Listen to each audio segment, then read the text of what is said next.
Hello everyone. आज के इस वीडियो में हम बात करने वाले हैं KSH इंटरनेशनल आईपीओ के बारे में। तो इस आईपीओ के अंदर जिन जिन को भी अलॉटमेंट हुआ है तो उनके लिए आज का ये वीडियो काफी ज्यादा इंपॉर्टेंट रहने वाला है, क्योंकि हम आपके साथ डिस्कस करने वाले हैं एक लिस्टिंग डे स्ट्रेटेजी और साथ ही जो इसका जीएमपी फिलहाल नेगेटिव में चल रहा है उसकी वजह से एक लोट साइज पर कितने परसेंट के प्रीमियम या फिर कितने परसेंट के लॉस चल सकते हैं उसे हम जानेंगे। और साथ ही लिस्टिंग के दिन में बड़े ओपनर गेम से आपको कैसे बचना है उसके ऊपर भी यहाँ पर डिस्कस करने वाले हैं। तो आप जरूर वीडियो को अंत तक बने रहें। आज का ये वीडियो सभी अलॉटमेंट वालों के लिए काफी ज्यादा इंपॉर्टेंट रहने वाला है। तो जैसा कि दोस्तों आप देखेंगे तो ये वाला आईपीओ है जो 18 दिसंबर को क्लोज हो गया था, जिसका ₹5 पर शेयर फेस वैल्यू था, लेकिन अभी तक ये डिसाइड नहीं हुआ है कि इसके कौन से प्राइस पर यहाँ पर अलॉटमेंट यहाँ पर दिए गए हैं, 365 पर या फिर 384 पर। लेकिन दोस्तों आज यहाँ पर वैसे कंफर्म हो सकते हैं 39 इक्विटी शेयर वैसे दिए जाएंगे एक लॉट साइज के अंदर। और इस वाले आईपीओ को जो निकाला गया था वो ऑफर फॉर सेल और यहाँ पर फ्रेश इशू दोनों के माध्यम से निकाला गया था। लेकिन जितना फंड दोस्तों कंपनी यहाँ पर रेज करना चाहती थी, लेना चाहती थी 710 करोड़, तो उतना दोस्तों ये कंपनी यहाँ पर गेन नहीं कर पाई है।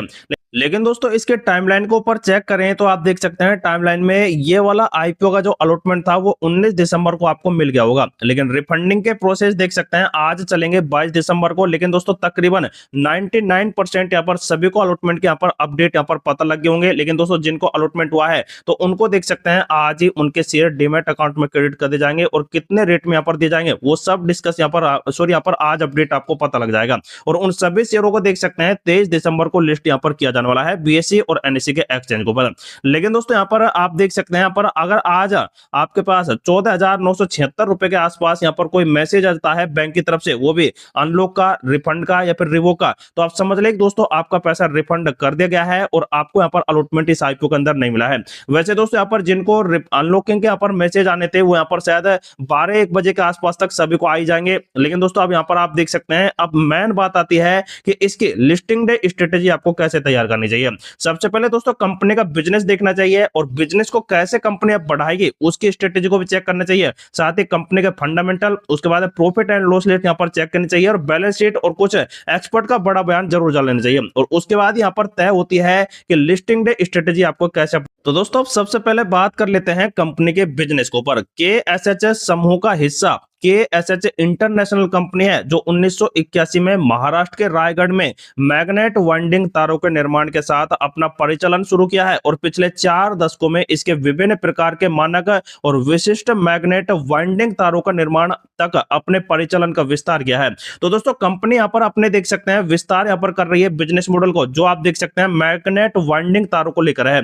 और यह अपने उत्पादों का विपणन और बिक्री जो है अपने ब्रांड के तहत करती है। ब्रांड का नाम है KSH, शायद आप जानते भी होंगे, लेकिन इसके माध्यम से यहाँ पर एक कंपनी कर पा रही है और जिसकी उद्योग में वर्षों से मजबूत ब्रांड और पहचान यहाँ पर बनी हुई है, जिसकी वजह से कंपनी की जो क्लाइंट क्षमता है, ग्राहक क्षमता है, वो काफी तेजी से यहाँ पर बढ़ रही है। जैसा कि आप देख सकते हैं 177 क्लाइंट है इस कंपनी के पास है, 117, जिनमें आप देख सकते हैं भारत बिजली है, Virginia transmission corporation, Bharat heavy electronic limited, Georgia transmission corporation, Hitachi energy India, cements energy India Hind. और यहाँ पर देख सकते हैं बहुत ही सारी कंपनियों को नाम आपको यहाँ पर देखने को मिलेंगे जो इस कंपनी की सबसे ज्यादा डिमांडेबल है मैग्नेट तारों के लिए। लेकिन दोस्तों जब इतनी बड़ी बड़ी कंपनियां कंपनी के पास यहाँ पर क्लाइंट है तो आप समझ सकते हैं कि कंपनी का बिजनेस आगे आने वाले टाइम के लिए कैसा रहेगा। लेकिन इसके अलावा आप देख सकते हैं KSH इंटरनेशनल की वैश्विक स्तर पर अगर मजबूत उपस्थितियों को चेक करते हैं आप, तो आप देख सकते हैं 31 दिसंबर 2024 के आंकड़ों से पता लग रहा है America, UAE, Kuwait, Romania, Saudi Arab, Germany, Oman, Spain, Bangladesh और जापान सहित 24 देशों को यह कंपनी अपना उत्पाद निर्यात कर रही है। मतलब दोस्तों जो मैग्नेट तार वगैरह होते हैं तो उनको एक कंपनी सेल करती है इन देशों के अंदर भी, जिसकी वजह से कंपनी का दबदबा काफी हाई बना हुआ है। हालांकि कंपनी का दोस्तों जो यहाँ पर प्लांट्स वगैरह हैं, बल्कि दोस्तों आप देख सकते हैं कंपनी 3 विमानन संयंत्र यहाँ पर चलाती है, जिसमें देख सकते हैं 2 तो पुणे के चाकन में है और एक रायगढ़ के तलोजा में है। तो इन तीनों प्लांटों से कंपनी फिलहाल उत्पादन कर रही है। लेकिन अब जो कंपनी का आईपीओ कंप्लीट हो जाएगा तो उसके बाद देख सकते हैं कंपनी की नई रणनीति। इसके अलावा सुपा और अहिल्या जो पूर्व में अहमदाबाद में एक चौथी सुविधा आगामी है और जिसके वित्त 2026 में परिचालन शुरू होने की उम्मीद भी है। तो दोस्तों इस वाले प्लांट से भी कंपनी का यहाँ पर प्रोडक्शन बढ़ेगा, जिसकी वजह से कंपनी दोस्तों और भी बड़ा दबदबा अपना बनाएगी। तो दोस्तों ये तो कंपनी के दोस्तों यहाँ पर बिजनेस मॉडल है, लेकिन दोस्तों आप यहाँ पर देखेंगे जो कंपनी को इस आईपीओ से प्राप्त राशि होगी, जैसे कि आप देख सकते हैं नए शेयर जारी करने से जो प्राप्त धनराशि कंपनी को यहाँ पर मिलेगी, उसका उपयोग कई परिचालन और विस्तार संबंधी उद्योगों के लिए यहाँ पर किया जाएगा। जिसमें देख सकते हैं सबसे पहले तो कर्जे को चुकाएगी, उसके बाद सुपाय संयंत्र में क्षमता का विस्तार के लिए नई मशीनरी का स्थापन करेगी। जैसा कि मैंने अभी बताया था, ये चौथा यहाँ पर कंपनी का प्लांट रहेगा और पुणे के चाकन में अतिरिक्त मशीनरी खरीदे स्थापना करेगी और सुपर स्थित संयंत्र में छत पर सौर ऊर्जा संयंत्र की स्थापना करने जा रही है। तो दोस्तों जो चौथा प्लांट है उसके अंदर तो दोस्तों दो यहाँ पर टारगेट रहेंगे, एक तो यहाँ पर मशीनरी लाएगी और यहाँ पर सोलर ऊर्जा में यहाँ पर इन्वेस्टमेंट करेगी, और जो यहाँ पर पुणे के अंदर है तो उसमें मशीनरी का यहाँ पर और भी ज्यादा विस्तार करने जा रही है। तो इसके अंदर देख सकते हैं कंपनी दोस्तों अपने यहाँ पर विस्तार करने के लिए यहाँ पर फंड का यूज लेने जा रही है, जिसकी वजह से कंपनी दोस्तों और भी अच्छा प्रोडक्शन यहाँ पर कर पाएगी। हालांकि इन वाले यहाँ पर आंकड़ों को देखने के बाद या फिर इन वाले बिजनेस मॉडल को देखने के बाद कंपनी का फंडामेंटल काफी बेहतर यहाँ पर बना हुआ है। जैसा कि आप देख सकते हैं दोस्तों 2600 करोड़ के आसपास कंपनी का मार्केट कैप है, कंपनी का आरओसी है 24% और 25% है आरओई। तो कंपनी दोस्तों अपने फंड का ही यूज कर अपने बिजनेस को डाइवर्सिफाई कर रही है और बिजनेस को यहाँ पर बढ़ाते हुए दिखाई दे रही है, जैसे कि मैंने अभी बताया ही है। साथ ही कंपनी के पास दोस्तों कर्जा 385 करोड़ का है, लेकिन करीब 300 करोड़ के आसपास कंपनी के पास रिजर्व है। तो दोस्तों कंपनी यहाँ से इसको यहाँ पर वैसे फाइनल कर सकती है और 85 करोड़ का कर्जा रह भी जाएगा, लेकिन फिर भी कंपनी दोस्तों आईपीओ से जो प्राप्त राशि होगी उससे भी दोस्तों अपने कर्जे को चुकाने की बात कह ही चुके हैं। लेकिन दोस्तों कंपनी देख सकते हैं प्रॉफिट एंड लॉस की लिस्ट को यहाँ पर 15 करोड़ से करीब 68 करोड़ हो गया है। तो कंपनी काफी शानदार बढ़ रही है, लगभग 32% के सीजीआर कंपाउंड प्रॉफिट ग्रोथ से यहाँ पर 3 साल में बढ़ते दिखाई दी है। बैलेंस शीट से आप चेक करेंगे तो दोस्तों 274 करोड़ से 745 करोड़ के आसपास देख सकते हैं कंपनी के लायबिलिटी एंड एसेट बढ़ रहे हैं, बल्कि कंपनी काफी यहाँ पर ठीक ठाक यहाँ पर अपने नेटवर्थ को बढ़ाने के ऊपर भी दोस्तों यहाँ पर काम कर रही है। तो देखा जाए तो दोस्तों इन वाले आंकड़ों को देखने के बाद लॉन्ग टर्म पर्पज से स्ट्रेटेजी कंपनी की काफी बेहतर बन रही है। लेकिन दोस्तों जो भी इस कंपनी के अंदर लॉन्ग टर्म या फिर शॉर्ट टर्म या फिर मीडियम टर्म से यहाँ पर करना चाहता है, यहाँ पर जो भी अपडेट है तो वो दोस्तों अपने फाइनेंशियल एडवाइजर से जरूर सलाह ले और उसके बाद दोस्तों इसमें आप अपना डिसीजन ले सकते हैं। लेकिन अब सबसे बड़ी बात दोस्तों एक यही रही इस वाले आईपीओ की, जो था दोस्तों इसके सब्सक्रिप्शन को 90% तक नहीं मिला, जिसकी वजह से दोस्तों इसका जीएमपी 0 तो है ही। लेकिन दोस्तों अब यहाँ पर सबसे बड़ी यहाँ पर एक बात यही रहेगी कि यहाँ पर कंपनी आखिर लिस्ट कैसे करेगी।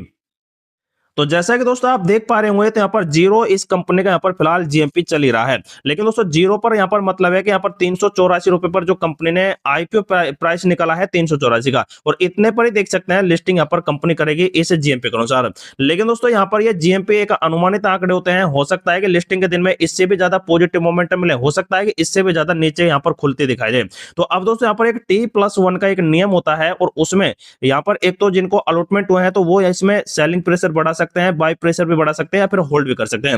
लेकिन जिनको अलॉटमेंट नहीं हुआ है तो वो दोस्तों इस कंपनी के अंदर सिर्फ खरीदारी कर सकते हैं। तो ये दोनों मिलकर जो अलॉटमेंट हुए हैं जिनको और अलॉटमेंट नहीं हुए हैं जिनको, तो वो दोस्तों एक प्राइस पर, जैसे कि यहाँ पर दोस्तों एग्जांपल के लिए 384 रुपए को आप मान लीजिए, और इसी प्राइस पर ये दोनों के दोनों दोस्तों बहुत ही ज्यादा सेल बाय का यहाँ पर अपडेट देते हैं। तो जिसकी वजह से दोस्तों इस वाले प्राइस को यहाँ पर लॉक कर दिया जाएगा और इसी पर कंपनी लिस्ट कर जाएगी। तो दोस्तों ये एग्जांपल के तौर पर दोस्तों मैंने यहाँ पर बताया है। वैसे दोस्तों यहाँ पर ज्यादातर उम्मीद यहाँ पर यही रहेगी कि कंपनी के अंदर जिनको अलॉटमेंट हुआ है वो सेल कर एग्जिट होंगे, यहाँ पर एंट्री शायद मुश्किल यहाँ पर कोई करता दिखाई देगा।